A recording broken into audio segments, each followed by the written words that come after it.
Salut l'équipe, je m'attendais à rien et je suis quand même déçu. Pourtant cette fois, j'ai tout fait pour me protéger.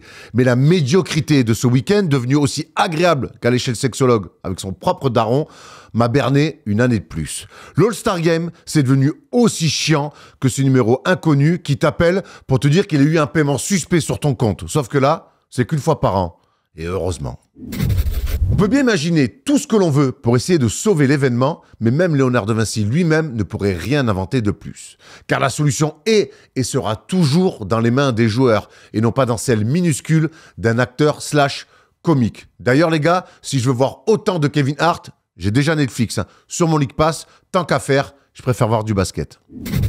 Alors, que nous reste-t-il au final? Un dunker, véritable légende de G-League, un mini tournoi Final Four pour nous faire croire qu'il y a de l'enjeu, LeBron James qui nous annonce 1 heure avant l'événement qu'il ne jouera pas, et des journalistes analystes encore plus tarifés que les joueurs eux-mêmes.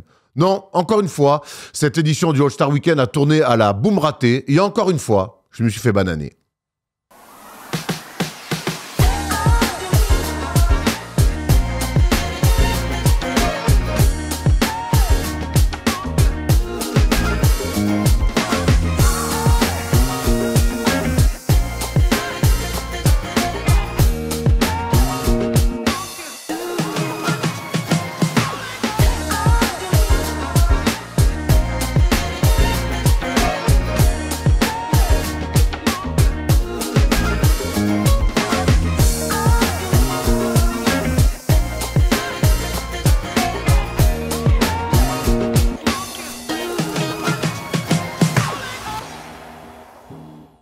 Salut l'équipe, on est jeudi et le jeudi c'est le first day show et la bonne nouvelle c'est qu'on est enfin débarrassé du All-Star Weekend. En tout cas pour cette saison, il va pouvoir se lancer dans la dernière ligne droite, la fin de la saison régulière, les play-in, les playoffs et évidemment les NBA Finals, c'est la meilleure partie de la saison qui va commencer et donc il me fallait un duo avec les épaules, et les épaules, ils en ont. Surtout pour gagner des quiz, c'est Théo qui est aux côtés de Thomas. Comment ça va les garçons? Ça va, je suis à côté du GOAT Quiz. Ah bah ouais. Je sais pas comment on peut l'appeler, mais Théo, en tout cas, nous The porte real les MVP fesses. cette saison. Clairement, bravo KD. C'est toujours surcoté les trophées de MVP. Ouais.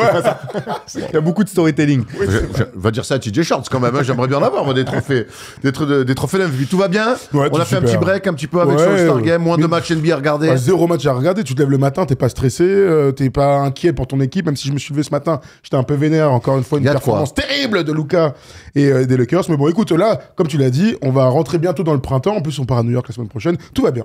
Théo, on en est où chez Rivers avec le prochain MOOC? Eh ben, on est en plein dedans, là. On est en plein Les en gens train demandent de souvent. bosser dessus. Ouais, on garde toujours un petit peu l'effet de surprise pour la thématique, mais ouais, ça bosse dur en ce moment. Donc je peux dire quelle sera la prochaine thématique alors? On peut trahir un secret. Non, quand même. Un joueur, une équipe, une ville, que sais-je? On n'est pas ces gens-là. Mystère. On n'est pas ces gens-là. Une marque de ballon, rien à voir. Des petites annonces avant d'aller dans le sommaire de l'émission. Le NBA Classic Game tous les lundis à 22h en ce moment, on vous propose du lourd. Et ce lundi, on va pas déroger à la règle. Rendez-vous 22h, donc après la libre antenne de 20h à 22h, 22h minuit. LeBron James en feu. Jeune LeBron James avec les Cavs de Détroit. On est en 2007. Et tonton, il va réaliser ce qu'on appelle une bonne fin de match. Voilà, je vous en dis pas plus. Alors, moi, tu viens de dire les Cavs de Détroit, on va quand même leur prendre. T'as vraiment dit les Cavs de Détroit? Non. Oh, je te jure, t'as dit ça, incroyable. Alors, j'ai dit Cavs Détroit. Oh, alors, très bien. C'est vrai? J'ai entendu avec les Cavs de Détroit. Donc, c'est bien le match entre les Cleveland Cavaliers et les Detroit Pistons. Voilà. Genre, j'ai dit non, le Cavs. Je suis allé vite en disant peut-être. L'avantage, c'est que c'est Cavs filmé, Détroit. on pourra regarder en palette plus tard dans L'avantage, l'émission. c'est que ça fait 20 ans que je fais ça, je vais pas confondre les Cavs de Détroit, faut pas déconner quand même. Mais tu vois, tu viens de le dire encore, mais c'est incroyable. Parce que je vais dire, je vais pas confondre les Cavs de Détroit, mais en fait, il est fou celui-là. D'accord. Alors déjà, moi, les gens qui disent le match de ce soir, c'est Cavs contre Détroit, déjà, je les mets déjà Oui, dans un... si tu veux. Allez. Il est tatillon, si, Tatillon. donc ça promet en tout cas pour le prochain débat. Le LNB DAZN Club est sorti cette semaine. On revient sur le fantastique parcours du Mans, le Mans historique, pas Monaco. Il y aura aussi une palette sur Tom Digbeu qui a réalisé des très jolis cartons avec La Rochelle, mais comme d'habitude, le meilleur du basket français, c'est avec DAZN et c'est sur la chaîne YouTube First Team pour le LNB DAZN Club. Il y aura aussi des qualifs. Il n'y a pas de match ce week-end puisqu'on sait que c'est la trêve internationale, c'est la fenêtre même internationale. 2 matchs à suivre vendredi et lundi, Croatie-France. Ça va pas être cadeau à Zadar dans une salle bien bouillante. Et le lundi soir, donc, la France qui recevra la Bosnie-Herzégovine sans, évidemment, Youssouf Nourkic. Oui, mais avec TJ Shorts. Et avec TJ Shorts. Ça, c'est quand même incroyable. Oui, incroyable. Non, il n'y a pas TJ Pas Shorts. TJ Shorts apparemment. Ah, Ah, Xavi Castagneda, un autre très bon joueur du championnat. Oui, c'est vrai. Non, il joue pour une autre équipe. Macédoine du Nord. Macédoine du Nord. Je préfère que ce soit quand même Xavier Castagneda. Moi aussi. Mais bon joueur en tout cas, à surveiller lundi soir. Que TJ Shorts, voilà, soyez bien donc avec Stephen et Chloé qui commentent ces matchs-là, donc l'équipe de France sur DAZN. Évidemment, le sommaire de l'émission, quelques news avec donc la saison qui a repris. Les Hornets sont allés s'imposer chez les Lakers. Thomas va nous en dire des nouvelles de ce magnifique match. Kylian Hayes qui revient en NBA avec un petit contrat de 10 jours. KD qui nous explique pourquoi il n'est pas revenu du côté des Warriors. Et Netflix qui nous ressort une belle dinguerie en documentaire. Thomas, tu as eu la chance de pouvoir les voir. Tu nous en donneras un petit peu les premières impressions. Le débat, on va aller. Qui sera le prochain visage de la NBA? C'est toujours des questions qu'on se pose et en fait, on va essayer de définir déjà qu'est-ce que le visage de la NBA, qui veut l'être, qui ne veut pas l'être, qui ne l'a jamais été, tout en étant un bon joueur. En fait, c'est des débats un petit peu, quasiment presque philosophiques. On prendra le temps d'en parler. On fera une palette sur notre ami Jamal Murray, sur qui on a tiré à vue depuis le début de la saison, mais qui là semble revenir très très fort. On verra qu'il est fort balle en main, mais on verra aussi les 7 pour aller le chercher quand il les joue. Deuxième arrière, très intéressant. Et puis on finira là où un homme rayonne depuis qu'il vient. Tu as combien deux ou 3 victoires déjà? 3 cette année, hein. Je crois qu'on a 3 cette année. Hein. On va dire 3, mais le dernier c'était Barbosa et je l'ai encore en travers. Mais bon, avant le quiz, il y a quand même les news. C'est comme ça qu'on commence d'habitude.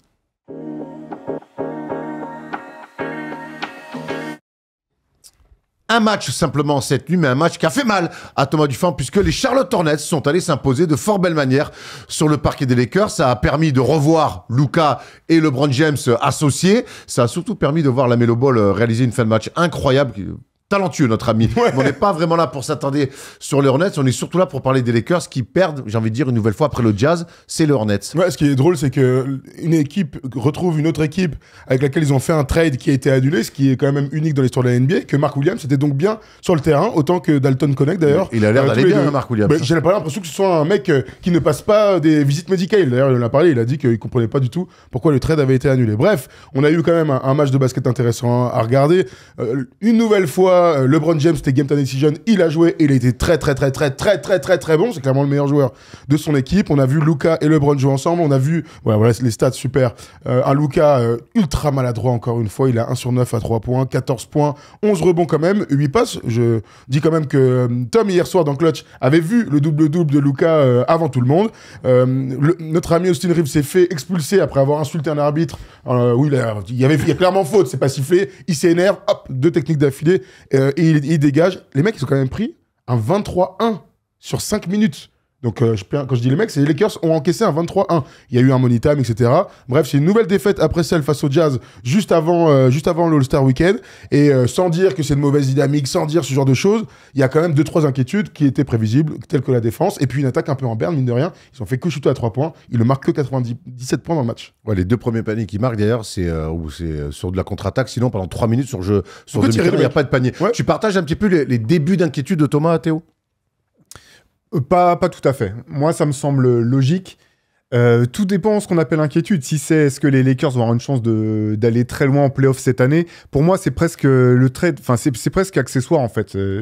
Pour moi le trade il est pas sur cette saison-ci. Là le match que j'ai vu hier, t'avais l'impression que c'était un match de pré-saison quasiment, avec Luka qui est complètement rouillé, qui est pas du tout dans les timings, qui est hésitant par moment. Et puis il y a eu aussi quand même des bons passages. Défensivement j'ai pas trouvé que c'était si catastrophique que ça. Sur quelques 100 points quelque part. Voilà, et après bon c'est les Hornets en face. Et limite quelque part je me demande si c'est pas un peu aussi plus galère pour une équipe comme les Lakers de jouer une équipe comme les Hornets. Ils sont compliqués à jouer. Hein. Mais ouais, c'est pas tout le monde peut marquer, ça dribble de partout, ça court, c'est athlétique. Ils shootent, en fait, ils ont pas de conscience. Ils jouent, tu vois, ils s'en foutent. Et quand ils sont dans des bons soirs, notamment surtout sur un deuxième mi-temps, ça tombe dedans. Mais oui, c'est une équipe où il y a, tu joues pas une équipe de haut niveau, c'est un peu bâtard, quoi. C'est horrible de dire ça pour une équipe NBA, mais t'as tellement raison. Mais c'est un peu ça. Oui, bien sûr. C'est carrément ça. Et du coup, je suis pas au stade de l'inquiétude pour l'instant. Je pense que les choses vont aller mieux. Mais par contre, effectivement, il y a des questions. C'est plus des questions qui se posent que des inquiétudes. Un petit mot sur Luka. On espérait qu'il ait bossé pendant la semaine de break du All-Star Game. Il a bossé, il n'y a pas de doute. Hein. Il a perdu 5 kilos. Certes, je le trouve quand même que la machine, alors il revient quand même de 6 à 7 semaines de break. Je trouve que la machine, elle est loin d'être lancée. C'est ce que a confié Austin Reeves. Alors, il parlait plus du collectif. On savait que le déclic n'allait pas se produire tout de suite. Tout le monde savait qu'il y aurait des problèmes pour tout mettre en place. Luka est un joueur unique et nous avons besoin qu'il soit lui-même. Il va juste falloir quelques matchs, voire quelques semaines. Mais il va falloir quelques semaines pour que Luka retrouve son meilleur niveau. Il l'a dit après le match, il n'a jamais été absent 2 mois. Donc il faut qu'il réapprenne à utiliser son corps après une période sans jouer au basket très très longue. Donc moi, c'est pas tant les inquiétudes, etc. C'est juste le constat du match que j'ai vu hier soir. Lors du premier match face au Jazz, j'ai vu une énergie d'équipe vraiment au top, des smiles, du kiff et tout. C'est ce que j'imaginais sur les 3-4 matchs qui allaient suivre, parce que tu jouais une deuxième fois contre le Jazz, une fois contre les Hornets, et ce soir, ils sont en back-to-back. Ils vont jouer à Portland. Donc des équipes, normalement, que tu dois pas seulement gagner contre elles, tu dois les détruire sur le papier. Donc j'ai pas de l'inquiétude sur les prochains mois. Je me dis juste quand même que cette équipe, elle est facilement... elle est prévisible dans ses faiblesses. Donc, 3 arrières qui défendent pas, un jeu intérieur catastrophique, Jackson Hayes, Alex Len. Voilà, c'est très prévisible de comment tu vas les battre. Maintenant, t'es en train de dire que les joueurs extérieurs ne défendent pas, que les intérieurs sont faibles. Effectivement, oui, mais parce que ceux qui pensent que les Lakers vont être champions... Pas besoin d'être Red Auerbach pour comprendre où il faut appuyer. Hein. Non, mais grave. Mais si vous pensez que les Lakers vont être champions cette année, comme vient de le dire Théo, non, c'est beaucoup plus large que ça. Ce trade, c'est arrivé Luka Doncic. Donc, voilà, il y a une saison. Le but, c'est quand même de finir avec l'avantage du terrain. Ça veut pas dire que l'équipe est parfaite, tu vois. Je me permets. T'as raison sur l'avantage du terrain, mais le trade, il est pour plus tard. Il y a quand même un pépère qui est le meilleur joueur de l'équipe qui a 40 balais. Qui est exceptionnel. Qui est exceptionnel. Et au bout d'un moment, on va encore une fois se dire, on construit pour gagner peut-être avec LeBron, mais c'est ça en fait ce qui m'échappe un petit peu dans votre logique. Mais pourquoi c'est juste la réalité d'une ambition d'équipe. L'ambition d'équipe, c'est on veut être champion, comme beaucoup d'équipes. Puis il y a la réalité du terrain. C'est pas une équipe qui est construite pour être championne. Ils viennent de ramener Luka Doncic, ils ont envoyé leur meilleur joueur intérieur. Ils l'ont pas remplacé. Bon, bah, il n'y a pas besoin de... Si tu joues avec un arrière droit gaucher, t'es déjà dans la merde, on le sait tous. Et ben voilà, c'est la même chose pour les Lakers. Mais bon, écoute, ils ont un match ce soir, j'espère quand même qu'ils vont gagner. Hein. Tu parlais de gaucher. Lui, il est pas arrière droit, il est meneur de jeu, c'est Killian Hayes. Pas encore, On le souhaite pas quand même, ce serait pas bon signe. Hein. C'est Killian Hayes qu'on va revoir du côté des Brooklyn Nets, avec qui il avait déjà un petit peu fricoté. Il l'avait coupé les Brooklyn Nets il y a de ça quelques mois. Il est de retour, lui qui a fait beaucoup de G-League, où il a mis des jolis cartons, vous le voyez, des belles moyennes, quasiment à 21 points par match, plus de 5 rebonds et quasiment 9 passes. On retrouve Killian Hayes. Théo, c'est un petit peu l'éternel espoir. On a envie un petit peu qu'il puisse s'installer. Le projet Nets qui repart complètement de zéro, ça peut être une bonne relance. Ouais, carrément. En fait, ce qui est bien, c'est je trouve déjà que tu sens que les Nets ont tenu parole quelque part, parce qu'il avait signé en début de saison. C'est parce qu'il s'est blessé finalement qu'il a été coupé. Je pense que s'il n'avait pas été blessé, il aurait été gardé dans le groupe. Et très vite, il lui avait dit bon, on veut quand même te garder dans le giron. Il a été joué avec l'équipe de G-League. Et puis là, dès qu'il y a une opportunité, il le rappelle. Je trouve ça encourageant pour Kylian. Effectivement, la question, ça va être de voir par contre sur la fin de saison, ou même, je lui souhaite moi de pouvoir rempiler pour l'année prochaine, mais c'est... Après, il y a un moment, effectivement, où il faut que tu puisses voir si tu peux te faire une place dans cette ligue ou s'il faut que tu prennes un autre chemin pour pouvoir jouer, être sur le terrain, gagner des matchs qui comptent pour ta carrière. Mais en tout cas, je trouve ça encourageant pour cette fin de saison. Hein. C'est une bonne nouvelle. Voilà, c'est une bonne nouvelle. Il va réintégrer au moins pour 10 jours pour l'instant un effectif NBA, une franchise qu'il connaît, qui connaît ses aptitudes, dans une équipe qui, pour le coup, là, ne joue absolument rien cette année, donc, mais qui fait quand même des bons matchs ces derniers temps, qui fait des matchs solides ici ou là pour les Nets. Donc, je trouve que c'est une bonne nouvelle. Et puis, tu vois, on regarde les stats là, en G-League, ça vaut ce que ça vaut sur 13 matchs. C'est un joueur dominant de G-League, donc c'est un joueur qui vaut mieux que la G-League. Maintenant, est-ce que c'est un joueur NBA? Honnêtement, personne autour de la table n'a de réponse. Je pense même que Kylian lui-même n'a pas encore les réponses à ça. Mais quand je vois le parcours d'un Théo Malédon qui a fait la même chose, hein, être G-League, peu en NBA, G-League, peu en NBA, et qui, quand il revient en Europe, il est magnifique, il est l'un des meilleurs meneurs en Europe. On peut aussi souhaiter, à un moment donné, que Kylian revienne et s'éclate en Europe. En tout cas, pour l'instant, son envie, son ambition, et c'est pour ça qu'il est resté en G-League, c'est la NBA. On lui souhaite de s'y installer de nouveau à Kylian Hayes. On va aller voir du côté de Kevin Durant. Vous vous souvenez, lors de la dernière trade deadline, Kevin Durant, il y avait cette rumeur de voir s'il allait retourner ou pas aux Warriors. Il y a eu plein de rumeurs. Du coup, lui, il a préféré y répondre lui-même. Je ne voulais juste pas être transféré en cours de saison. Ça n'avait rien à voir avec mon passage aux Warriors ou parce que je n'aimerais pas Draymond. Je voulais poursuivre l'aventure avec Phoenix et voir ce qu'on pouvait faire le reste de la saison. Du coup, messieurs, qu'est-ce qu'ils peuvent espérer les Suns avec Kevin Durant? Allez. Je sais pas quoi penser de cette déclaration. Alors, avant de penser aux Suns, c'était intéressant de l'avoir, c'était au micro de Michael Andrews dans une interview où ils prennent le temps de discuter de ça. Donc c'est toujours intéressant de l'entendre, KD. Et on avait tous été surpris en fait par les rumeurs de transfert. de la part des Suns, et puis le fait qu'ils disent non, je veux pas retourner là-bas. Donc il y a eu... Il y a eu des échanges avec Steph Curry aussi, de textos, on le sait ça. Exactement, Steph l'a appelé la semaine avant, il lui a dit t'as pas envie de venir, il a dit non, j'ai pas envie de revenir. Donc les rumeurs c'était Draymond Green m'a cassé les couilles à l'époque, je reviens pas, j'ai pas envie d'aller aux Warriors parce que l'organisation, bref, c'était des rumeurs. En tout cas il a coupé court à tout ça, il voulait juste rester la saison entière à Phoenix pour des raisons ultra personnelles. Ça pour le coup on peut pas remettre ça en cause. Maintenant comment ils vont réagir côté Suns avec un vestiaire qui a l'air dans un état complètement délabré, avec des ambitions quand même, mais une équipe qui performe pas. Il y a quand même beaucoup de questions qu'on peut se poser. On est quand même presque sûr qu'il va partir l'été prochain. Moi, c'est ça aussi ma lecture. Je pense qu'il va se barrer, c'est tout. De toute façon, on n'a pas le choix. Les Suns vont dans le mur. Ils ont tout misé sur une équipe qui peut pas gagner. Je suis désolé, je vois pas de scénario dans lequel les Suns sont champions NBA à la fin de la saison. Et derrière, ils ont sacrifié tout l'avenir. Ce qui est dramatique pour Phoenix, c'est qu'ils étaient quand même dans une position vraiment intéressante d'équipe en train de se construire, qui effectivement, quand le trade pour Kevin Durant, tu le comprends. Et derrière, ils ont tout misé sur ce trade pour Bradley Beal. Et je pense qu'il n'y aura pas de reconstruction sur le fil, en fait. Ils vont être obligés de repasser par le bas. Parce que le moment où Kevin Durant va se faire trader, Devin Booker va demander à partir. Je vois tu pas. Penses, il a dit il y a pas longtemps, alors ça vaut ce que ça vaut, il a dit moi mon but c'est de rester toute ma vie chez les Suns. D'ailleurs apparemment au front office comme ils ont pensé la chose, c'est Bradley Beal il peut pas partir avec la no trade clause. Il y en a un, il est là, on l'a drafté, c'est le meilleur scoreur de l'histoire de la franchise, c'est Devin Booker. On peut pas s'en séparer parce qu'il est jeune. Bah qu'est-ce qui nous reste? Kevin Durant. Apparemment, c'est un peu comme ça, l'espèce d'effet domino. Mais bon, les conséquences sont terribles. Hein. C'est exactement ça, parce qu'au bout du compte, en faisant venir Bradley Beal et sa no trade clause, on revient tout le temps là, tu sais que c'est pas lui que tu pourras trader, alors que c'est celui que tu veux trader. En fait, s'il y en a un des trois que tu veux bouger, c'est lui. C'est pas un des trois autres. C'est Qatar. Je pense que c'est vraiment l'un des pires trades de l'histoire. Je pense. On verra comment ça finira. Parce que c'est un trade, tu le vois toujours sur la longueur. On verra. Mais pour l'instant, tant qu'il est là et qu'ils n'ont pas de résultat, on se dirige vers ça. Il les met dans une merde noire. Déjà, le fit basket marche pas et en plus tu peux pas t'en séparer, c'est quand même terrible. Tu peux pas t'en séparer du mec. C'est-à-dire que non moi je suis bien là, je bouge pas. Donc tu peux monter tous les transferts du monde, le dernier cut c'est lui qui dit bah non.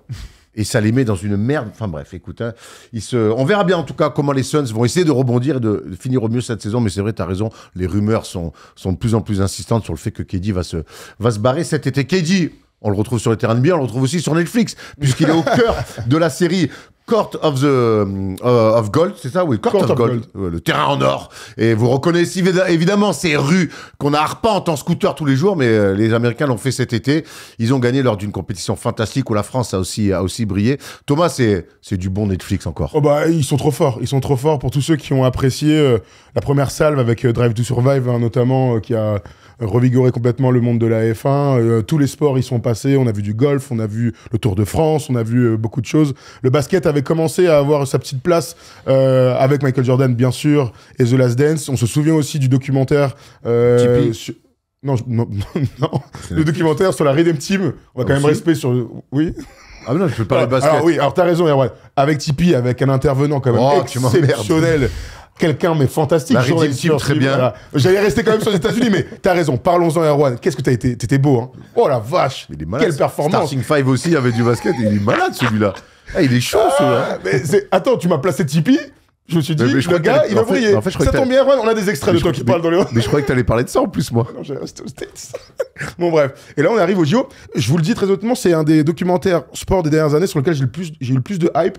Parce que les JO, et parce qu'ils ont eu des accès que personne n'a eu. On en a beaucoup parlé, nous, en off. On a essayé à un moment donné de pourquoi pas suivre certains joueurs d'équipe de France. On a compris vite que c'était archi verrouillé par Netflix. Donc, il y avait des moments qui étaient attendus. Ils ont suivi donc l'équipe de France. Ils ont suivi les États-Unis à fond, bien sûr. La Serbie et le Canada. Donc, ça donne des moments de vestiaire. Après les défaites, notamment. On a beaucoup Nico, on a beaucoup Evan. Revenir sur le passage entre Lille et Paris. Ça me fout des frissons de repenser à la petite embrouille Evan et Vincent Collet. Donc voilà, c'est un documentaire que tout le monde a vu. Puis en plus, on a découvert que t'étais dedans, Erwan encore. Il y a des gens qui disent que Clutch apparaît dedans. Bah, c'est une blague, ça. Arrête tu te fais avoir comme ça, comme un bleu. Ne crois pas ce genre de conneries de nos amis. C'est du mytho, frère. Et je crois que... vous savez quoi, je mettrai un tweet ou un truc. Ils aiment bien j'en parlerai dans le first des shows demain. Si on est dedans, la vie de ma mère, je me mets torse nu. Est-ce que vous l'avez déjà dit?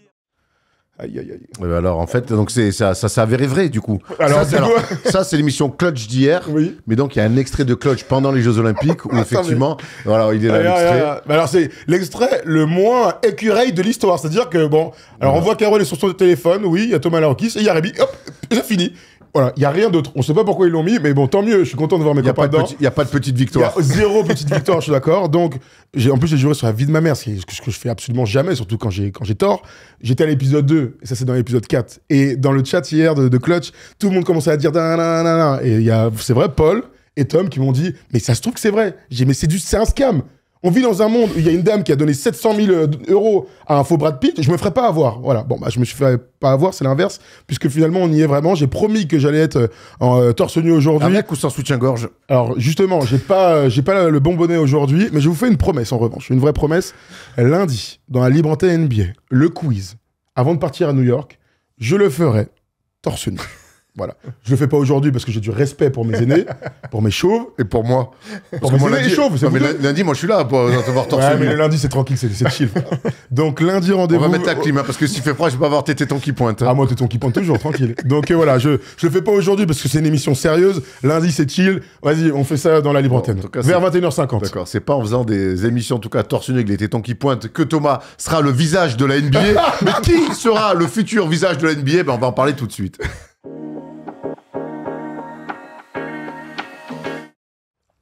Bon, l'actu en ce moment NBA, elle est pas incroyable après une trade deadline fantastique. Du coup, on a voulu prendre un sujet un petit peu plus large et on a voulu surtout s'appuyer sur cette déclaration d'Anthony Edwards qui dit « Je suis capable d'être ce gars-là », en parlant d'être le visage de la NBA, mais je ne veux pas être ce gars-là. Bah alors, je veux juste être le joueur qui vient, joue, domine et rentre chez lui. C'est pour ça qu'ils ont Wemby.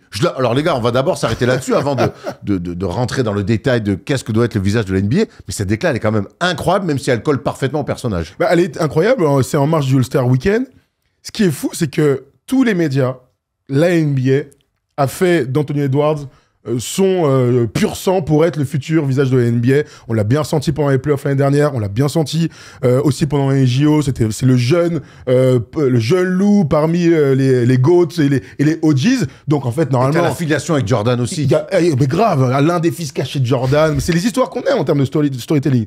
Mais ce qui est très bizarre, c'est que ce gars-là refuse quelque part la couronne qui lui est promise. En fait, c'est un peu étonnant, au vu de sa grande gueule, au vu de la surconfiance qu'il a en lui.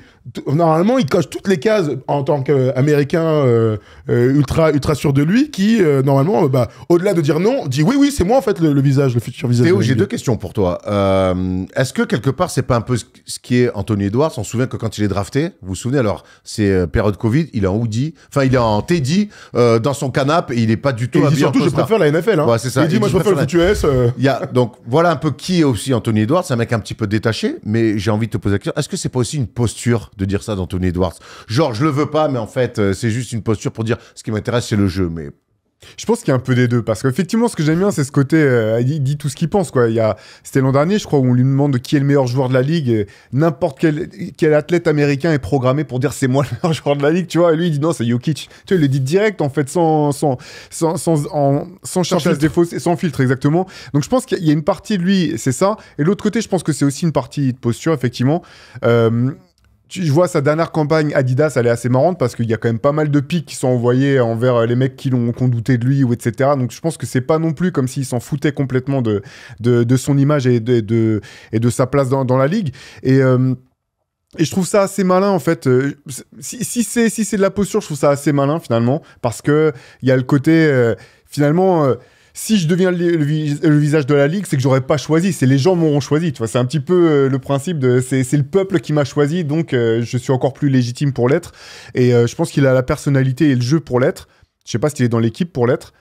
C'est quand même quelque chose qui joue, hein, les petits marchés. Il faut vraiment être LeBron, hein, pour être visage de la ligue en étant à l'époque Cleveland, exactement. Donc ça va être intéressant à suivre, mais voilà, je pense qu'il y a des deux Pistons, pour ça, évidemment, du coup. Les gars, avant leur déménagement. Et en plus, tu vois, c'est marrant parce qu'Anthony Edwards, il aime ça. Au bout d'un moment, c'est pas un autre mec que lui qui a joué dans un film sur Netflix de basket et en plus en jouant le vilain du film. Je veux dire, ça a commencé il y a longtemps tout ce truc de construction d'images hors of court en fait tout simplement. Donc c'est pour ça que ça m'a étonné. Et Adidas c'est très bon avec ça. Avec et Adidas est excellent. Et franchement, faut dire la vérité, ils sont excellents en ce moment. Ils l'ont pas toujours été, mais là. Ah ouais, depuis quelques années, ils sont très très bons. Donc c'est pour ça que la déclaration, elle est un peu chelou en plus en disant vas-y, ils ont déjà Wemby pour ça. Tu vois, c'est un peu bizarre comme réaction. Pour moi, c'est pour ça que moi je reste persuadé que c'est une vraie posture. Ouais. Mais c'est malin. Là, je te rejoins sur le coup. C'est malin. Tu as commencé à dire des choses. Tu dis il a le profil, il a la gueule, il a pas la bonne équipe. Parce qu'en fait, pour être le visage de la ligue, tu as raison. Il y a LeBron qui l'a fait avec Cleveland, mais c'est un ovni. Mais il faut quand même l'association de beaucoup de choses. Il faut qu'il y ait beaucoup de planètes alignées. À commencer déjà à avoir envie, être dans la bonne équipe, gagner. Ça, c'est comme être le meilleur quelque part aussi. Bon, voilà. La première des choses, il faut avoir un style de jeu aussi un peu stylé. Oui, tu vois, oui. Donc c'est quoi pour vous un petit peu la définition parfaite d'un visage de la ligue? Bah, t'as commencé à en parler un petit peu. Déjà, tu peux pas être le visage de la ligue si t'es pas le ou l'un des meilleurs joueurs de la NBA. Donc quand je dis le ou l'un, c'est être champion, être MVP. Il faut être à ce niveau de performance individuelle et collective pour espérer l'être si tu as envie de l'être ou pour être adoubé en tant que tel. C'est pour ça que Anthony Edwards, quelque part, il est encore loin d'être le visage de la ligue. Et puis, il y a un autre truc qui sort complètement du basket pur, c'est qu'à un moment donné, il faut l'embrasser, ce rôle. Il faut avoir les épaules, il faut avoir envie d'être un leader, il faut être capable de parler, de donner une direction presque politique, parce que la NBA est ultra politisée aux États-Unis. Donc, tous les mecs dont on va parler, à un moment donné, ont eu la possibilité d'avoir une voix et de soutenir des candidats ou, je sais pas, soutenir une cause. Donc, quand je dis embrasser, c'est aussi ça, d'être le visage de la NBA, c'est représenter toute une ligue et les valeurs de cette ligue. C'est marrant ce que tu dis, parce qu'on va voir au fil des décennies de l'histoire de la NBA qui ont été les visages de cette ligue. Et vous allez voir, c'est évidemment des visages ultra connus. Dans les années 60, évidemment que Will Chamberlain et Bill Russell ont été les visages de la Ligue. Dans les années 70, on va couper en deux avec la ABA et donc la NBA. On voit Dr. J et Kareem Abdul-Jabbar. Les années 80, évidemment, c'est Bird et Magic. Les années 90, elles n'appartiennent qu'à un seul homme, c'est Michael Jordan. Les années 2000, Kobe Shaq. Et les années 2010-2020, vous les voyez, elles ont même pas beaucoup finalement changé là aussi. Comment vous voyez du coup la suite de cette nouvelle génération? Parce qu'on voit que les générations changent, les combats aussi sociaux changent un peu. En tout cas, la manière de communiquer change. Qui vous voyez être le plus à même finalement d'embrasser ce rôle-là? C'est pas si facile à définir et à se projeter que ça. C'est marrant, je regardais, il y a Kobe et Shaq pour les années 2000. Mais en fait, ça n'a pas été aussi automatique que ça. Il y a un moment, après la retraite de Jordan, on s'est vraiment demandé qui allait devenir ce visage. Et à un moment, tout pointait dans la direction de Vince Carter, ce qu'on a un petit peu oublié, mais il avait ce côté phénoménal. Il a mis tout seul les Raptors sur la carte. Il y a le fameux dunk au-dessus de Fred Weiss. On pensait que ça allait être lui. Il semblait cocher une bonne partie des cases, c'est-à-dire le talent, la classe, le côté fascinant par des attributs qui lui étaient propre. Et pourtant, ça l'a pas fait finalement. Je vais pas dire que Shaq et Kobe sont devenus le visage de la ligue par défaut, mais tout était pas forcément destiné pour qu'ils le soient. C'est justement parce que eux ont gagné, eux ont su dépasser un petit peu et symboliser autre chose que simplement le fait d'être des basketteurs qui en a fait le visage de la ligue. Thomas, on parle des années 2000. Il y en a d'autres qui ont gagné dans les années 2000. Ouais, mais c'est pour ça que je disais embrasser le rôle. Et ça rejoint exactement ce que tu viens de dire. Vince Carter, on était dans la recherche du baby Jordan, celui qui allait prendre la suite de Jordan, mais dans le style de Jordan. Et finalement, personne n'a réellement réussi. Même Kobe, qui en rêvait, a pris une trajectoire qui était un petit peu différente avec la Mamba mentality, etc. Dans les années 2000, on n'a pas mis volontairement Tim Duncan, qui est peut-être le meilleur joueur des années 2000, sans contestation, avec Kobe, si vous voulez, avec Shaquille O'Neal, mais Tim Duncan n'a jamais eu ce truc de « moi, je vais me mettre en avant, j'ai la personnalité pour être mis en avant dans les pubs, dans les médias, pour être le visage de la Ligue. » C'était peut-être le meilleur joueur. Dans la remise des trophées de MVP. Ouais, toujours les stop au max. Et porte-à-court, bien sûr. Mais ça en dit long sur ce qu'il faut, les épaules et puis les valeurs que tu as envie de transmettre. En fait, Tim Duncan, c'est juste un mec simple qui est un extraordinaire joueur de basket. Là où Shaquille O'Neal est un mec des médias avec une grande gueule et où Kobe, avec le temps, s'est imposé comme le meilleur joueur de sa génération et puis qui emmenait aussi la jeune génération avec lui. Mais tu vois, c'est là qu'on voit qu'il y a une association, un mix de plein de choses. C'est que tu as raison, Duncan, taiseux, mec simple, mais fantastique joueur. Et à San Antonio. Et qui a gagné. Ouais. Et à San Antonio. T'as le contre-exemple, mais il paraît qu'il lui n'a jamais été le visage de la ligue, que aurait adoré, c'est Melo. Melo à New York, qui a la tchatch, la belle gueule, le style de jeu, enfin l'élégance, mais ce mec-là n'a jamais pu être aussi le visage de la ligue parce que lui ne gagnait pas, pour le coup. Mais il a fait partie des meilleurs joueurs de la ligue. Le fait qu'il ait Team USA, quand même, tu vois, le sacralise vachement avec la carrière qu'il a produite, mais à aucun moment il est en position pour être le visage. Il fait partie des meilleurs joueurs, mais comme dans les années 2010, tu vois, Chris Paul, James Harden, Russell Westbrook, ils font partie des meilleurs, mais la différence entre être un MVP, être une superstar, voire même être un champion et être le visage de la ligue, il y a quand même un écart de fou. En fait, on a cité 10 mecs là. Je sais pas, il y a eu 3000 joueurs dans l'histoire de la NBA. Donc bon. Ouais, Pardon, je t'en prie. Dans le cas de Melo, il y a aussi le fait d'être tombé sur la même génération que LeBron, parce que maman, Dwayne Wade était peut-être le joueur le plus excitant à voir jouer sur quelques années, mais en fait, l'aura de LeBron, qui avait déjà commencé, comme tout le monde le sait, au lycée, le fait pas simplement qu'il arrive à assumer les responsabilités qui avaient été posées sur ses épaules, mais même qu'il les dépasse, a fait que derrière, c'est lui qui, très naturellement, est devenu le nouveau visage. Mais il y a des autres... aussi juste meilleur aussi, il faut dire. Oui, parce qu'il était juste meilleur aussi, tu vois. Voilà, oui, non, mais je partage complètement. Et il y a aussi un élément quand même qui est important, c'est qu'il faut aussi quand même que la NBA ait envie que tu deviennes son visage, parce qu'il y a un joueur là qu'on n'a pas cité, mais qui aurait peut-être pu le devenir, c'est Allen Iverson, qui a été un des joueurs les plus populaires, vraiment de People's Champs, comme disent les Américains, et justement, sa popularité a gêné la Ligue à un moment, qui a mis en place le dress code, qui a mis en place tout un tas de choses. Alors je dis pas que Iverson serait forcément devenu le visage de la Ligue, mais à un moment, la question aurait pu se poser, et clairement, la NBA a cherché des moyens de faire en sorte que ce soit quelqu'un d'autre. Il voulait pas s'identifier à Allen Iverson. Non, il voulait même aller à contrario complètement. Les fans s'y sont identifiés et ça a rendu fou la NBA. Hein. Ouais, mais ce qui est fou, c'est que, tu vois, Kobe, qui vient pas du tout du même milieu qu'Allen Iverson, lui aussi était, comme tout le monde, baggy, etc., mais a réussi quand même, malgré des histoires extrasportives catastrophiques, à se remettre dans le droit chemin avec le numéro 24, voilà, avec une éthique de travail, tu vois, tout cet imaginaire-là, le fait d'être avec Team USA en 2008 et qu'il y a une espèce de respect, une aura assez extraordinaire. En fait, Iverson, il a jamais réussi à passer dans ce cap-là. Tu vois, malgré le fait qu'on l'adore et tout, il n'a jamais eu la stature un peu du boss du game qu'a eu Kobe à la fin des années 2010. Ce qui est sûr, c'est quand on a vu le tableau, quand on parle de ces gens, c'est que la NBA, finalement, on a l'impression qu'elle ne peut pas vivre si elle n'a pas de figure. Elle a besoin d'avoir un visage pour communiquer et pour attirer des gens aussi. Est-ce qu'on peut imaginer que dans les années à venir, il peut y avoir une crise ? Il peut y avoir un trou, ce qu'on n'a jamais connu finalement. Il y a une crise là, les gars. Une crise. On est déjà dedans. Bah, je sais pas, là, je vois le All-Star Game, c'est le deuxième pire audience de l'histoire de la NBA. Enfin, je sais pas quelle était la séquence, mais je crois que c'est la deuxième pire de l'histoire. Moi, j'appelle ça une crise. Hein. La NBA est une ligue qui vit par ses salles et une ligue qui part ses droits télé. Bon, bah, ici, alors ils viennent de signer 70 milliards, donc c'est une crise relative. Mais il n'empêche que là, ils sont quand même dans une crise d'image. Un peu une crise d'image. À défaut d'une crise financière, c'est une crise d'image. Ouais. Après, on va prendre les stars du moment. La star du moment, qui est le meilleur joueur du monde ? Jokic. On est d'accord. C'est Duncan. Voilà. Triple MVP, champion NBA. Mais par contre, on parlait d'embrasser le rôle. Bon. Eh gros. Voilà. Non, lui, c'est plutôt c'est le cheval plutôt. Il ne veut clairement pas l'être. Oui. Et je suis pas persuadé que la NBA ait envie aussi que ça soit lui, mais par son talent, du coup, évidemment, c'est l'un des visages parce qu'il gagne, mais en tout cas, c'est pas l'idée qu'on se fait d'un visage idéal de la Ligue. Même s'il n'envoie pas de mauvais messages et tout, on n'est pas là-dedans, mais c'est juste qu'il... Oui, ça l'intéresse pas exactement. Il préfère aller faire ses courses de chevaux.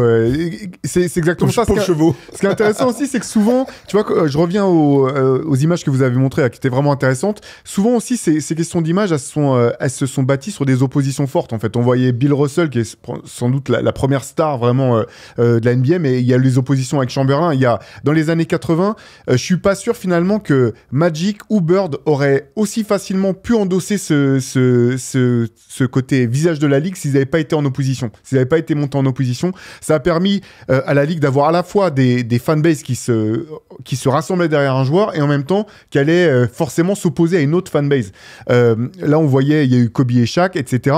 Et même pour LeBron, je pense que sur les années 2010, il y a aussi la montée en puissance de Stephen Curry et ces fameuses oppositions en finale qui ont encore renforcé peut-être ce double statut de double visage de la Ligue. Et donc, c'est ça qui va être intéressant à voir dans ce dans ce qui va venir. Il y a des joueurs qui cochent les cases. Hein. Je pense qu'Anthony Edwards, on en parlait, il coche des cases. Je pense que Victor Wembanyama, par son côté alien, il coche des cases parce que il fascine. Il fascine. Après, à voir s'il aura à la fois le succès et la personnalité et l'envie d'endosser ce rôle. Et aussi si le fait d'être au Spurs, ça peut quand même te permettre d'être ça.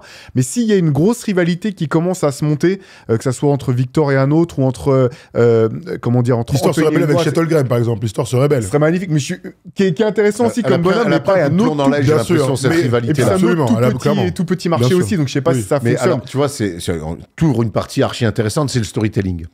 C'est que quelque part, il faut avoir le style, il faut avoir la bonne équipe, il faut le vouloir, il faut avoir la bonne gueule, il faut aussi avoir le storytelling, il faut avoir un truc à raconter. Il y a 2 histoires à raconter, de toute façon, là on l'a bien vu dans le truc, c'est soit une rivalité, et Steph, LeBron est une énorme rivalité, on le ressent encore aujourd'hui avec les fans des Warriors des années 2010 et les fans de LeBron, quelle que soit son équipe, soit tu écrases tout. Et les années 90, c'est Michael Jordan, on n'est même pas allé chercher Barkley, Wing, Hakim, tout ça, parce tant il a été le visage de la ligue, tant ils ont créé cette image de féroce compétiteur. La question va être, est-ce qu'on aura quelqu'un d'assez fort pour écraser tout le monde? Parce qu'on le voit bien en ce moment, même si Jokic a gagné 3 MVP, les champions changent chaque année. Donc, il n'y a pas de dynastie qui sont en train d'être créées. Il y a des fondations de dynastie. Giannis pourrait créer sa dynastie, Jokic pourrait créer sa dynastie. Voilà, les Celtics de Tatum, pourquoi pas, pourraient créer une dynastie en allant très souvent en finale. Moi, j'ai quand même envie, moi, de croire qu'il y a une rivalité qui va pop à un moment donné avec des mecs qui vont s'affronter tels Messi et Ronaldo. C'est le meilleur truc qui puisse arriver au sport, de toute façon. Quand on parle de visage de la Ligue, souvent, dans les 70 dernières années, 80 dernières années, ça a été des Celtics. Là, les Celtics sont champions et on n'a pas encore cité un joueur des Celtics actuels, que ce soit Jason Tatum ou Jaylen Brown. C'est la réalité de ces personnages-là. Hein. Ouais, voilà, c'est ça. Ça en fait pas des moins grands champions. Je pense simplement qu'ils n'ont pas le.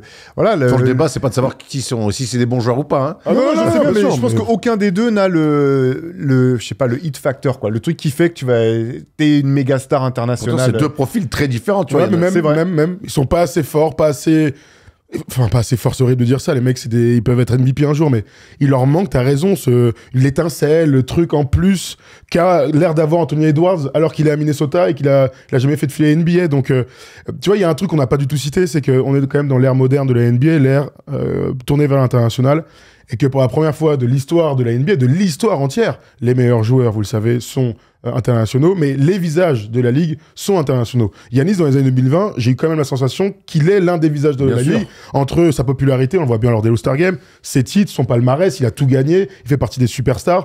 Oui, il y a des blessures en play-off qui font que on en parle un petit peu moins, mais Giannis, il est quand même à ça de prendre le relais des 3 OGs magnifiques qu'on a la chance de suivre depuis 15 ans, KD, LeBron et Steph Curry, parce que cette question, c'est qui va prendre le relais quelque part. Et moi, je rêve que la NBA adoube à fond des joueurs internationaux, c'est déjà le cas, mais pour être le visage de la NBA. Donc ça peut être Giannis, clairement. Et ça peut être aussi Luka. Mais oui, bien sûr, Luka, par le talent, on imagine que les Lakers vont un jour lui donner une équipe pour aller au bout, pour gagner un titre, comme ils savent si bien le faire. Il a 25 ans, il est 5 fois All-Star, il est 5 fois All-NBA First Team. Le storytelling est exceptionnel avec cette histoire maintenant de trade, le plus grand trade de l'histoire. Il arrive dans l'une des plus grandes franchises de l'histoire. Il y a tout aussi pour que Luka Doncic ait son storytelling et sa bonne équipe.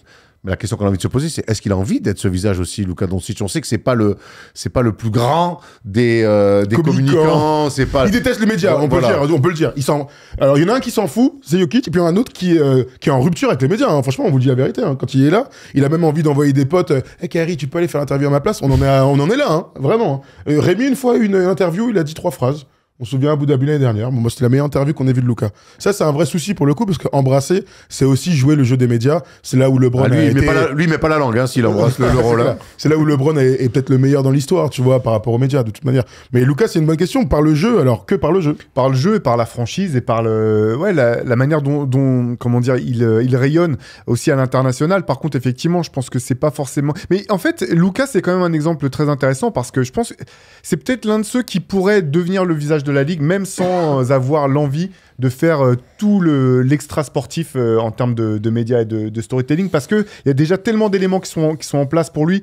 Le fait que personne n'ait misé sur lui, enfin personne. Si, les Mavs ont misé sur lui, mais je veux dire qu'il n'ait pas été choisi premier, qu'il ait été tradé 2 fois. Il n'était pas assez considéré à son arrivée Exactement, par les Américains. Avec des Américains qui disaient, ouais, mais l'Euroleague, on ne sait pas ce que ça vaut par rapport à la NCAA, t'as l'impression de rêver, quoi. Tu dis, mais de quoi tu me parles? On n'est pas dans les années 90. Sur une draft de 2018, c'est quand même complètement con. Hein. En 87, je veux bien qu'on en discute, exactement, mais là, c'est bon. Là. Mais ça, on les entend ces propos-là. Surtout que c'est Vlade Divac. Bah oui, parce que c'est pas que les Américains. Pas que les Américains. Ouais. Mais bon, maintenant, on comprend bien que c'était plus profond, l'histoire. C'est pas qu'une histoire de talent ou pas talent. Et puis là, il est à Los Angeles, qui est l'équipe qui sait le mieux, en fait, faire du storytelling. C'est un cas, c'est plus fort qu'Hollywood, c'est tout ce que tu veux, les Lakers. Donc tout est en place pour qu'en tout cas, ils soient parmi les candidats clairement à reprendre ce rôle. Est-ce que le fait qu'il y ait une crise de visage NBA, ça soit lié au fait que finalement les Américains ne dominent plus le titre de MVP, ne soit plus aussi ça? Est-ce que c'est directement lié et que du coup, peut-être que le public américain a dû,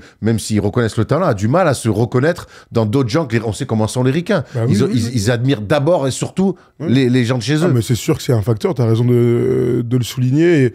Et ils sont quand même...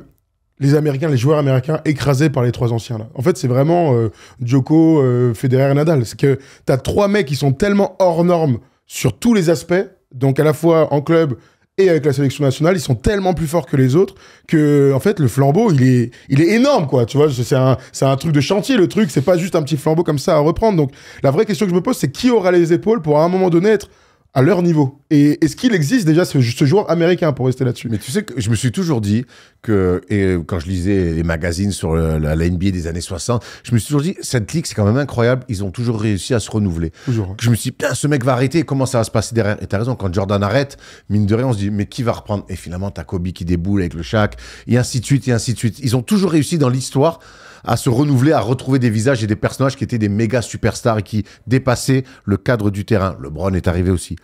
Là, pour la première fois, et c'est pour ça qu'on fait ce débat, on se dit, en fait, moi, il n'y en a qu'un vraiment qui, par les résultats, par le storytelling, parce que c'est un joueur unique, mais il n'est pas américain, mais quelque part, les Américains, quand tu es tellement extraordinaire, ils peuvent se rattacher à toi, c'est Victor Wembanyama. C'est le seul pour moi aujourd'hui, en fait. Il est déjà dans cette stature-là. Il est déjà dans cette stature-là. Oui. Il lui manque pour l'instant les résultats, mais on ne va pas encore à 21 ans lui tomber dessus en disant t'es pas champion. Mais pour moi, en fait, c'est lui. Bah oui. Et alors, Giannis, tu l'as parfaitement dit, Thomas, mais par rapport à ses blessures, ça fait longtemps qu'on l'a ne serait-ce que pas vu en finale NBA. Finalement, 3-4 ans, c'est assez important. C'est lui, pour moi. Il a envie de l'être. Il a envie, il le sera naturellement, il saura l'assumer. Et je pense que les titres vont suivre et qu'en fait, c'est lui et lui seul. C'est tout à fait possible. Encore une fois, ce qu'il a en plus pour lui, c'est le côté fascination. Elle est physique, elle est par le talent, elle est par le côté licorne. On n'a jamais vu quelqu'un faire les choses qu'il fait. Donc ça c'est très vrai. L'autre élément, c'est finalement, je suis pas sûr qu'il y ait besoin et qu'il y aura un seul visage de la ligue. Parce que la grosse différence, j'entendais Stephen A. Smith dire récemment que pour lui, ça pourrait jamais être un joueur international, pourrait jamais devenir le visage de la NBA. Mais ça, c'est un point de vue qui est complètement américano-centré, en fait. Aujourd'hui, les audiences, quand on parle de baisse des audiences, c'est les audiences télé aux États-Unis, en fait. La ligue, elle continue à être de plus en plus populaire partout à travers le monde. Ouais. Et on est dans un système médiatique maintenant où tu n'as plus besoin d'avoir une seule tête de proue. Tu n'as plus juste Michael Jackson et Prince. Tu as des mecs maintenant, et des artistes, par exemple.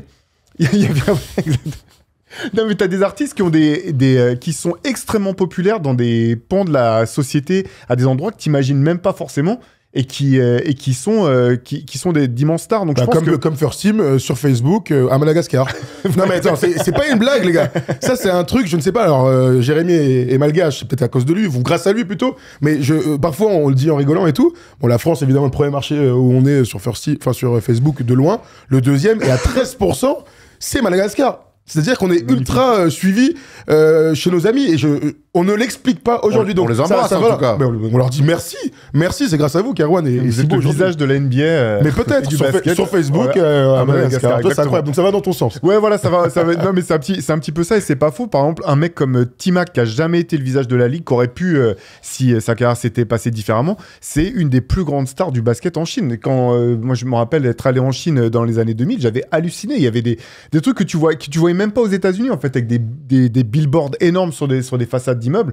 Et donc je pense que on se dirige aussi peut-être vers ça. C'est une des possibilités, quoi. C'est la force des réseaux sociaux aussi. Beaucoup décriés, beaucoup de dérives et tout. Mais le grand avantage de tout ça, c'est que avant, tu n'avais qu'un seul point d'entrée, c'était la télé, c'était les magazines aussi, avec une importance dans le temps plus importante, mais à l'instant T, évidemment, imbattable par rapport à la télé. Là, aujourd'hui, les réseaux ont tellement dilué l'information et aussi notre approche des superstars. Là, on parlait tout à l'heure du documentaire de Netflix. C'était passionnant parce qu'il y avait des images que personne n'avait eues jusque-là.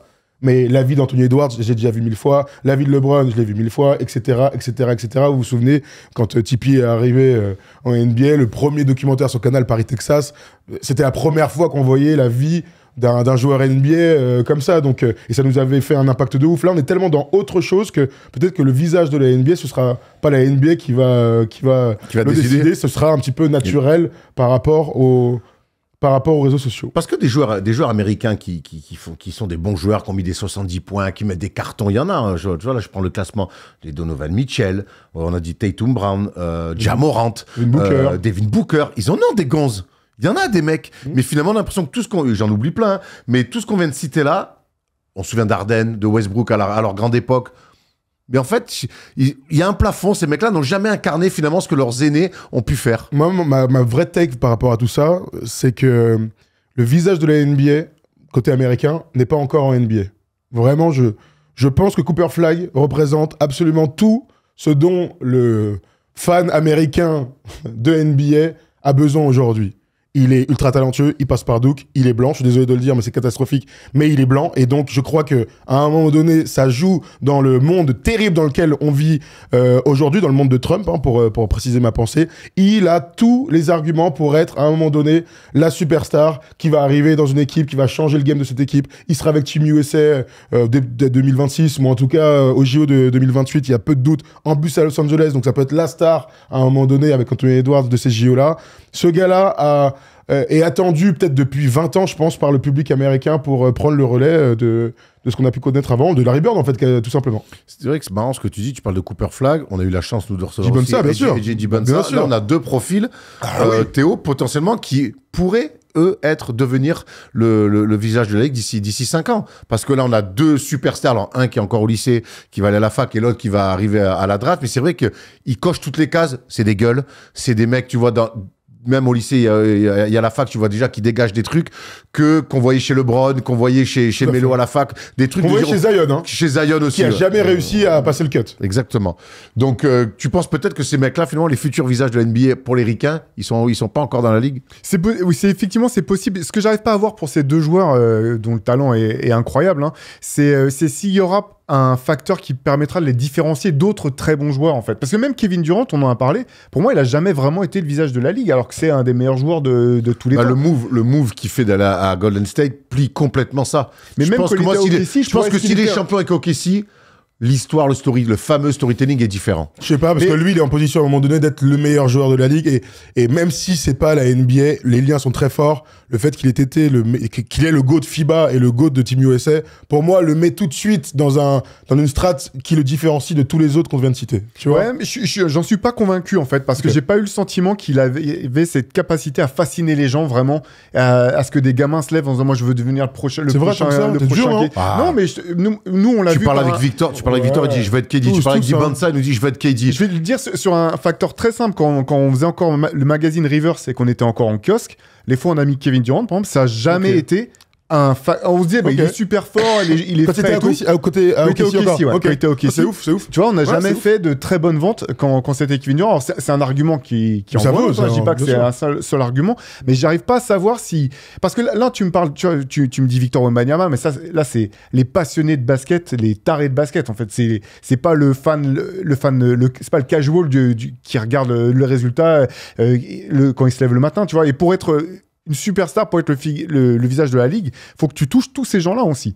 Tu vois, de la même manière qu'aujourd'hui, Caitlin Clark, c'est sans conteste le visage du basket féminin à travers le monde, parce que même ton boulanger, il peut avoir entendu parler de Caitlin Clark, ou même Victor Wembanyama en France, même des gens qui suivent pas le basket, ils connaissent le nom. Oui, mes parents connaissent Victor Wembanyama. Mais tout le monde connaît Victor Wembanyama, voilà. Et il le connaissait même avant les JO. Mais là où tu as raison, c'est que Kevin Durant, il fait partie de, comme Anthony Edwards, en tout cas c'est ce qu'il a dit, lui c'est un bowler. Il vient, il joue au basket, il rentre chez lui, le reste, il s'en fout. Donc il y a quand même cet aspect-là qui est important pour Kevin Durant, là où Steph et là où LeBron ont quand même embrassé le rôle qui devait le dépasser. Et là où je te rejoins complètement, c'est que Victor, après on est en France, donc voilà, mais Victor, à partir du moment où son nom est rentré dans les lieux communs, donc c'est après Las Vegas, quand il est encore aux Mets, tout de suite, le basket est redevenu attractif. Je sais pas qu'il l'était pas avant, mais c'est qu'on a tous senti une hausse d'intérêt énorme auprès des gens autour de nous, des gens qui sont pas basket, puis même des gens qui suivent le basket comme nous depuis le début. On a tous envie de voir les matchs de Victor Wembanyama. Donc c'est vrai qu'il a quand même un truc un peu hors norme qui pourra le rendre un jour le visage de la NBA. Comme chaque semaine, on vous a posé la question sur les réseaux sociaux. Pour vous, qui sera donc le futur visage de la Ligue? Et on a choisi, comme d'habitude, 3 commentaires. Je pense que la Ligue va essayer de pousser Lucas en tant que visage de la Ligue. Et s'il se reprend un peu physiquement, il sait être drôle. Il est dans un gros marché maintenant. Il est performant. Reste à voir s'ils osent pousser un non-américain ou un gars qui râle sur les refs. Oui. À voir. Ça se joue entre Wemby et Ant. L'un est un alien, jamais vu auparavant. L'autre a tout le flow qu'on espère retrouver chez un joueur NBA. Ja aurait pu, malheureusement, les débuts de casserole l'empêchent d'être dans cette conversation. Et ensuite, on a donc SNMPF. Je ne vois aucun candidat crédible hormis Victor. Une marge de progression hors norme, un mental déjà taillé pour faire partie des grands et surtout une image médiatique irréprochable. Moi, je crois que ce dernier point, le côté... la NBA avait aussi beaucoup poussé pour Grant Hill. Tu t'en souviens, visage de la Ligue, parce que le côté gendre idéal, ça, la NBA, ils adorent. Grant Hill n'a pas pu l'être pour des blessures, mais Grant Hill, quand il arrive, qu'il est rookie, qu'il est directement starter All-Star Game, on se souvient très vite, il sortait de la fac, il avait 23-24 ans, gendre idéal. Et ça, la NBA, ça leur plaît. Bah, quitte à mettre 1 milliard sur un mec, autant qu'il soit bien structuré dans sa tête, Erwan, t'as raison. Plutôt que de jouer avec des flingues dans les strip clubs. Je pense que ça... Toi, maintenant qui es un investisseur patenté, tu préfères mettre de l'argent... je te le souhaite. On préfère quand même mettre de l'argent sur quelqu'un qui te semble stable. Ouais. Voilà, et performant. Mais je pense que le côté... Et de toute façon, là, on déborde du cadre NBA, mais de toute façon, aux États-Unis, le gendre idéal, ça fait toujours recette. Bien sûr. Ça, on le sait. Ça, on le sait. Donc voilà, c'est intéressant. Moi, je reste persuadé qu'il y a pas mal de candidats, mais je crois que Victor, vraiment, parce qu'il va devenir, sera lui seul le visage de la Ligue et il n'y aura pas de concurrence. Bon, on le souhaite, hein. Pour nous, c'est fantastique. Pour clair. les MOOC, pour les émissions, j'ai l'impression qu'on y est, les mecs. On est au bon endroit, au bon moment. Bon, maintenant, ça fait 10-15 ans, peut-être même plus pour toi. 40 ans. Il avait directement sorti le numéro 1 de MOOC numéro 1. Direct, en 6e, premier reverse dans les kiosques. Bravo. Dites-nous dans les commentaires ce que vous pensez de ce débat. On a décidé de faire un débat un petit peu plus large, mais c'est vrai que le visage de la Ligue, c'est quelque chose qui nous fait parler. Ce qui nous fait parler aussi, c'est le retour de Jamal Murray, le coquin. Il a mis un gros carton et on va l'étudier en palette.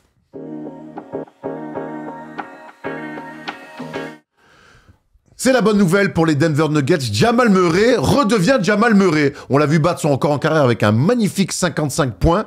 Et là, on va analyser un petit peu sur les différentes sets que son coach lui met en place, mais voir surtout qu'il a retrouvé des jambes. Il a retrouvé des jambes et en plus de revoir là dans Court of Gold Jamal Murray qui passe dans la série, mais vraiment, t'as pas l'impression que c'est un champion NBA le mec. C'est Jamal Murray là.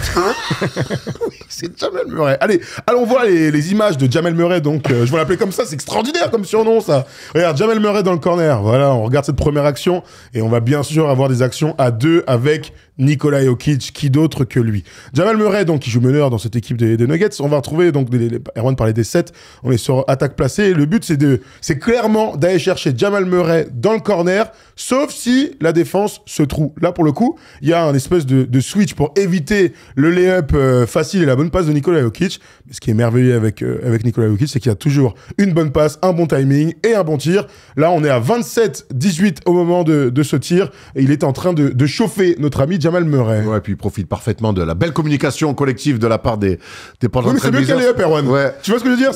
C'est la moins mauvaise erreur des 2 erreurs possibles. Mais moi, ce que j'aime bien, et on va le voir sur d'autres, c'est comment, finalement, peut-être aussi, c'est une des raisons pour lesquelles il a pris le temps de revenir et qu'il est revenu au top, c'est qu'ils l'ont pas laissé dans la création. Je trouvais que quand il était pas à 100%, il driblait beaucoup, il était beaucoup dans les pick and roll. C'était pas à 100% physiquement très dur.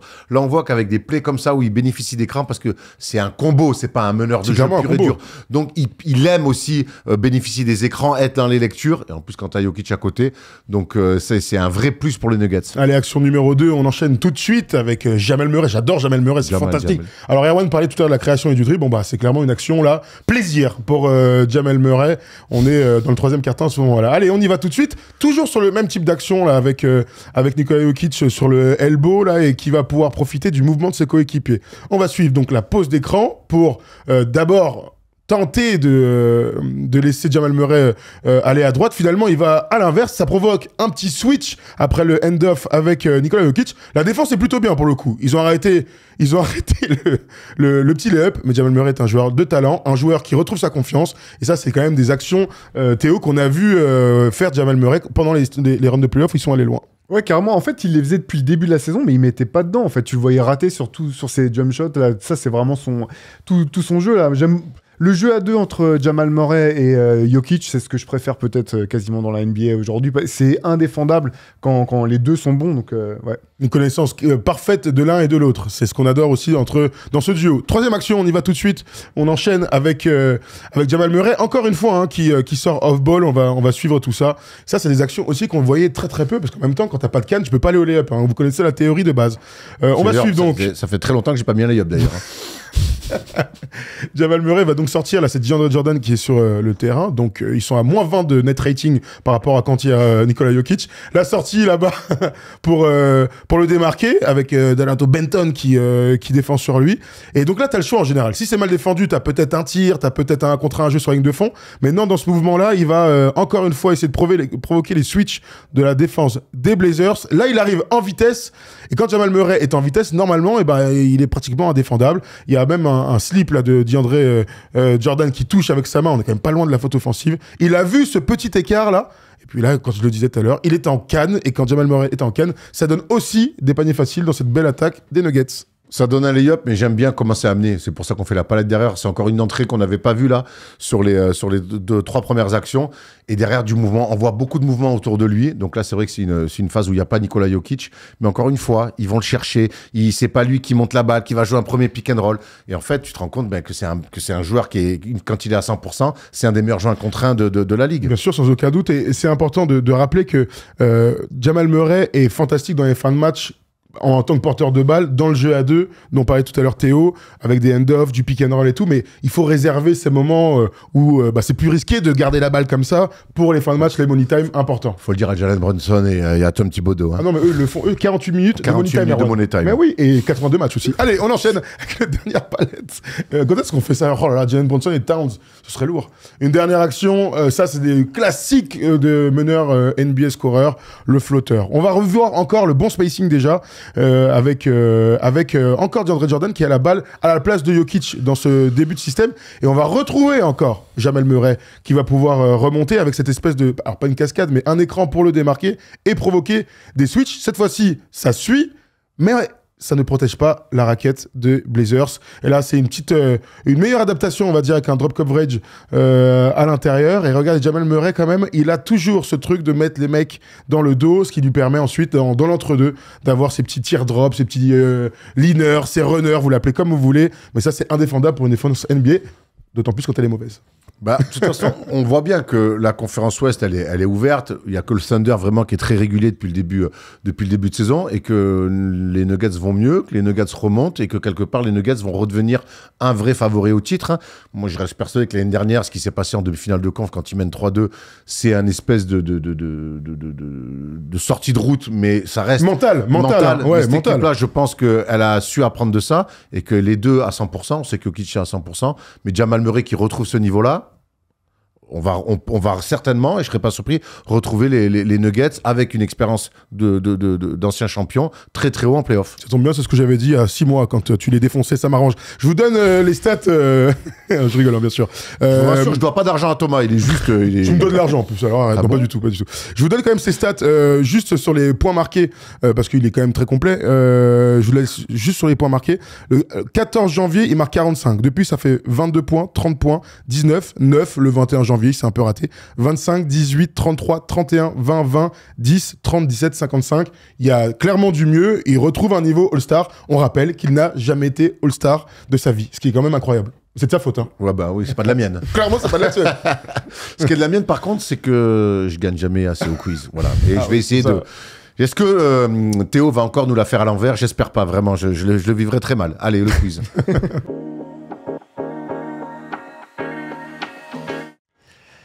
Allez, qui dit fin d'émission dit quiz. Et aujourd'hui, on a le meilleur invité de cette saison sur les quiz. Ouais, c'est Théo. merci, c'est cool. Qui met la pâtée aux deux autres. Bravo Théo. Ça met trop de pression là. Ah, mais c'est pour j'ai ça, pas un mental t'inquiète. de winner comme ça, moi. Tout est calculé. Hein. C'est ça. Tu vas pas être le visage des quiz de First Team. J'allais le dire, Alors, bravo. J'aimerais Tu es- qu'on arrête de dire les invités et tout. Hier, tu Ouais. sais, on est dans Ah. Clutch. L'autre, c'est sa deuxième fois qu'il arrive sur Clutch. Il dit et j'ai 2 super invités. Paul Mais et j'ai Thomas. bugué dans ma Et là, tête. tu dis, J'ai bugué dans ma voilà, des invités. tête. Et aujourd'hui, tu dis Théo invité. Théo, il est consultant. Il est installé chez nous. Il est pas invité. Il est le chez mec. lui, regarde, il est en chaussettes. Voilà, là, il est pieds nus pour faire Donc l'émission. stop le mot invité. Il y a pas d'invité là. C'est enfin. le meilleur consultant First Team, excuse-moi alors. Ah bah ça, sur les tu quiz. vas dire, Après, je vais Thomas avoir des Larocque, c'est problèmes. Stephen Brun. Enfin, Et Arthur, tu iras te battre avec eux. Ah, sur les Nous, quiz, il n'y a pas de aucun classement, on les aime tous, nous. C'est vrai. Sauf C'est le vrai. mec qui fait le quiz à la fin. Personne ne m'aime de toute manière. Et c'est pour ça que j'ai créé un nouveau quiz avec Jérémy Et alors et Aymen. On va vous mettre 2 roulettes qui vont tourner en même temps. Ah ouais, les mecs sont. Ah ouais, c'est chaud. Sur chaque roulette, C'est vrai, il a mis un coup de pression, gros, les mecs, ils ont bossé. Hein. sur chaque roulette, il y a une équipe NBA. Ça va s'arrêter, ça va vous donner deux équipes NBA. Le plus rapidement Ok, possible, vous me ça- donnez ça un coûte- joueur. Ça coûte l'after fort, hein. Non, mais, Ah ouais non, mais ça, tout le monde le fait sur les Ah ouais, réseaux. mais c'est un très bon C'est- jeu. Vous avez 1, 2, 3, on dit 2 équipes, ça c'est un vrai super Oui. super match. Hier, je l'ai écouté à l'after, ça marche très bien. Allez, Ah, vas-y. ils ont fait Mais ça. c'est pas Mais tout je le crois qu'ils inventé, n'ont pas de attention. roulette à l'after, par contre. Mais non, Allez. ils font 1, 2, 3. On peut envoyer les premières roulettes du quiz. Oh la Voilà, vache. ça part fort. Mais on voit Vous rien. Non, vous allez avoir le nom à la fin, vous inquiétez pas. Dirk Nowitzki. Je suis un joueur qui est Non, passé par Dallas. non, mais Atlantique. j'ai joué, hein. Ah, c'est joué. Dallas et Atlanta. Ouais. J'ai Terry. Ah, putain, bien joué. 1-0 pour J'ai Terry, Thomas. allez. Vous avez compris un peu le truc. Ah oui, mais on C'est un l'avait super truc, c'est un C'est super un très truc. bon Compris jeu. du tout, C'est un super truc. C'est bon, j'y suis. Dirk Nowitzki. Drafté par Trevor Ariza. Je sais pas. Les frères Thompson, ça marche ou pas ça Non. marche Oh, Clyde Drexler. Non, mais non, n'importe quoi. Sean Elliott. Sean Elliott. Sean Non, il a Elliott. pas joué à Houston, je suis con. Non, là j'ai une liste devant moi. Oh, attends, Détroit Houston. Je sais qu'on est en train de nous battre là devant les télés. Un mec qui mettait des bons tomards, un gaucher. Maxi Non, Maxil Attends, j'y suis pas du tout. Détroit. Josh Smith. Josh Smith. Ah oui. Ah ouais, pas mal. Josh Il y avait Smith. aussi Avery Bradley qui était là, Marcus Morris, Otis Thorpe, Christian Wood. Otis Ah, Thorpe, c'est- attends. Oh, non, putain, Allez, Otis Thorpe. roulette suivante. Christian Wood. C'est que du hasard, je sais même pas sur qui ça tombe à chaque fois. Arrête. Quel mytho. Chris San Paul, Chris Antonio, Paul. OKC. Chris Paul. Bravo, Oh, ça ça part. va vite, oh, bravo. Deux- J'étais meilleur sur le foot hier. Hein. 2-1. Sur RMC. J'aurais battu Riolo. Bon. De chez toi après. hein. Brooklyn Phoenix. Michael Kevin Bridges. Durant. Kevin Durant. Michael Ouais, Bridges, c'est c'est Michael parti de partout. Il reste 2 roulettes, il me semble. Allez. Une avec les équipes et une un peu spéciale. Oh là. New Orleans, New York. Cameron Trevor Payne. Ariza. Trevor Ariza. Oui. Trevor Ariza, oui. J'avais Josh Hart. en Ramon tête. Felton. The Short, ça marche, bien sûr, Josh ça marche. Dernière roulette, elle est un peu plus spéciale. Il y a une équipe d'un côté et de l'autre une récompense Ah, individuelle. pas mal, ok. Tyreek Evans. Oh, Tyreek Tyreek Evans, Evans, putain. Thomas, c'était la Très bon jeu, dernière super. roulette. Très bon jeu. Ce sera peaufiné un peu. C'est pas mal parce que c'est pas mal le deuxième truc parce que l'autre c'est très ouvert donc c'est. Ouais. T'as dur le deuxième mine de rien c'est. Yeah, c'est plus- Au moins c'est un mec ou deux tu vois. Bah, il y en avait qu'un là. Bravo, ça craint. monsieur. Ouais là il y en avait qu'un par exemple. Très J'aime bon jeu. j'aime comme un first team boss comme ça. Ouais, bravo. ouais. Ouais, on Ça essaye. change d'habitude. c'est On bien. essaye. On part sur le qui suis-je, un nom qui m'a été donné par Stephen Brun. Oula. Voilà. Cory Maggett. Je peux Ah, redire putain. Dirk Nowitzki ou pas Corey Baguette. Allez, je suis né le 10 septembre 1980. J'ai donc 44 ans et je n'ai plus joué en NBA depuis 2014. Mais, commençons par le commencement. Je passe par la fac de Virginia. De 99 à 2002. Tu me stresses quand tu respires comme ça. Lors de ma dernière saison en 2001-2002, je tourne à 18 points, 4 passes, 40% au shoot, 36% à 3 points. Dans mon scouting report, on parle d'un combo 2-3, adroit naturellement, particulièrement sur la ligne des lancers, mais manquant un peu de physique pour la grande ligue. En 2002, je me présente à la draft et je suis appelé en 31e position par Chicago. Lors de ma saison rookie, je ne joue que des miettes. Je suis le plus petit temps de jeu de l'équipe d'ailleurs. La saison suivante, pareil, mais je suis tradé en cours de saison à Toronto, où je jouerai 12 minutes en moyenne. Mais en NBA, dur de se faire une place. Alors je décide de signer en Europe pour prendre un peu de temps de jeu. Pour la saison 2004-2005, je joue à l'Olympiakos et je taffe 16 points de moyenne, mais on ne se qualifie pas pour le Final Four. What the fuck is that? La saison suivante, je signe à l'Hapoel Jérusalem, Wow, où je montre vache. encore mes qualités de scoreur avec 14 points par match. Je me suis fait remarquer en Europe, il est temps de revenir en NBA. C'est qui ça? Puisqu'en 2006, je suis signé par les Wizards. La première saison est une saison de transition, mais en 2007-2008, je taffe en profitant de la blessure de Gilbert Arenas. 80 matchs de joués, 21 minutes en sortie de banc pour 9 points de moyenne. Je deviens un joueur référencé en sortie de banc. En 2008, c'est San Antonio qui vient me chercher avec mon numéro 8. Oh, je connais, je l'ai depuis tout à l'heure. Attends. Oh, je l'ai. Derek, non, non. le truc de Third là, putain. Cette fois-ci- Ah, Silo. Mais non, mais qu'est-ce que tu chut, racontes? calmez-vous. Cette Mais fois-ci, je ne surtout, suis plus un joueur je de sortie connais de banc, que je lui. suis un titulaire Mais- NBA. 30 minutes de moyenne pour près de 12 points. Lors du match de Noël, j'ai inscrit le buzzer contre les Suns. Je signe mes meilleurs stats dans toutes les catégories. Après Washington et San Antonio, je troque le 8 pour le 18 et je croque surtout la grande pomme. Puisque je débarque à New York. Ah non, gros, là, il shoot, un poste 2. J'avais pas ambition de devenir l'arrière titulaire, finalement ce sera loin du compte. Ce sera le rookie Landry Fields qui me grille la prio. Et quand je fais quelques apparitions, je ne suis pas ouf. Finalement, je suis blessé et coupé dans la foulée. Je re-signerai en vétéran à Washington où je me relancerai un peu. Si, shooter. Oui, tu vois, Shooter de finale, là, qui a cartonné en... Poste 2, un peu, là. Non 2012-2013, vous avez sûrement des flashs de moi à New Orleans avec mon Mais numéro oui. 8. Oh là là là là, Jamais je sais ce plus, ton nom. il a des petits cheveux comme ça, là, je vois que lui, il a un bandeau comme ça, juste là, Erwan, un poste 2 des Spurs. 69 matchs dans le 13 à New Oh là Orleans. là, je suis minable, Ce sera ma je suis dernière saison complète, puisque ensuite je signerai au Heat, mais je ne jouerai même pas 30 matchs. Et ce sera la dernière fois qu'on me voit sur un parquet NBA. Oh, vas-y, c'est Aucun. catastrophique, On voit les c'est honteux. initiales. C'est Du coup, honteux. Si je vous redonne la fac, c'est Virginia, Ouais, numéro J'y 8, pense depuis les Wizards. RM. Avec un prénom bien français. RM. Oh, j'ai oublié. Romain, Non, Robert, pas loin. Rob, Roger. Roger. Roger Mason. Roger. Ah, Roger Mason, Mason, the j'aurais third. jamais trouvé. Roger Mason, the third. J'ai aucun, tu sais quoi, j'ai C'est vrai aucun souvenir de lui à l'Olympiakos et tout. Ah, ça, moi non plus. Hein.